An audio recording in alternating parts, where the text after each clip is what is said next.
Барлықтарыңызға сәлем достар, қош келдіңіздер менің каналыма. Бүгін мен мясной пирогтың рецептімен бөлісемін. Ол үшін бізге қажет болады сары май, жұмсақ сары май қажет болады. Одан соң 2 жұмыртқа, қаймақ, ұн және тұз. Барлық құрамын мен видеоның төменгі описаниясына жазып өтемін. Жұмсақ сары майдың үстіне ұнды себеміз.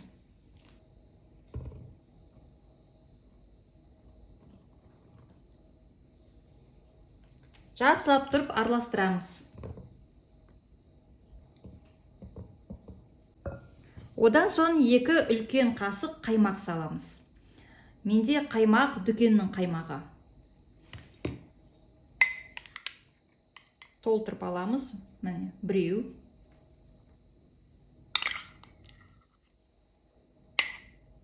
Екеу. Жақсылап тұрып араластырамыз. Одан соң шымшыл тұз саламыз. Одан соң 2 жұмыртқа.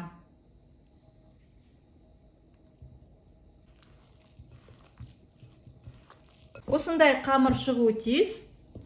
Өте жұмсақ шығады.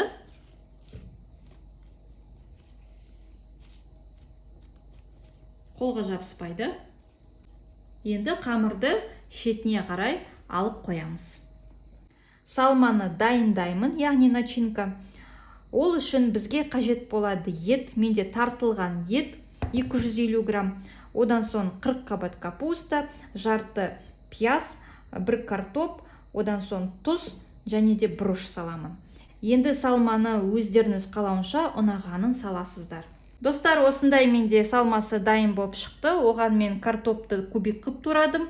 Одан соң капуста кубик қып турадым. Одан соң менде пияз. Оның үстіне тұз саламыз. Қара бұрыш салам. Енді сіздер өздеріңіз дәміне қарай саласыздар. Жақсылап тұрып араластырамыз. Начинка осылай дайын болды. Қамырды аламыз да, енді оны 2 бөлікке бөлеміз. Қамырды жұқа қылып жаямыз.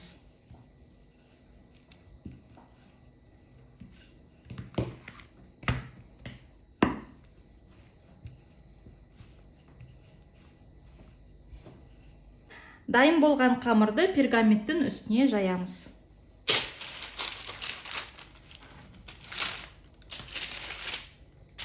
Екінші қамырды тура осылай жаямыз.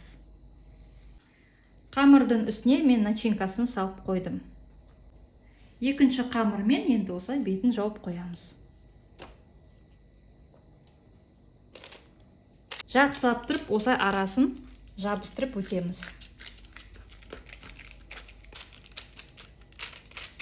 Енді осылай жақсылап тұрып шеттерін осылай жауып шығамыз.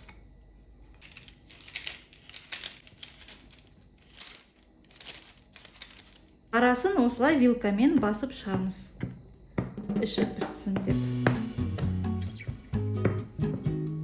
Пирогтың үстіне жұмыртқа жағып өтеміз.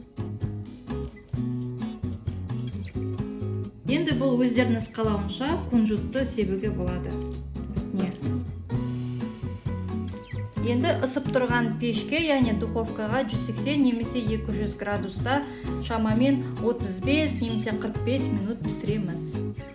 Осындай болып шығады біздің пирогымыз. Пирог мінсіз болып шығады. Міндетті түрде осы рецептпен жасап көріңіздер. Қазір мен ішін көрсетемін. Достар, кесілген пирог осындай болып шығады. Арасы бәрі піскен. Міндетті түрде осы рецептпен жасап көріңіздер. Видеоны соңына дейін қарағандарыңызға рахмет. Лайк басып тіркелуді ұмытпаңыздар. Сіздермен болған Динара. Келесі кездескенше сау болыңыздар.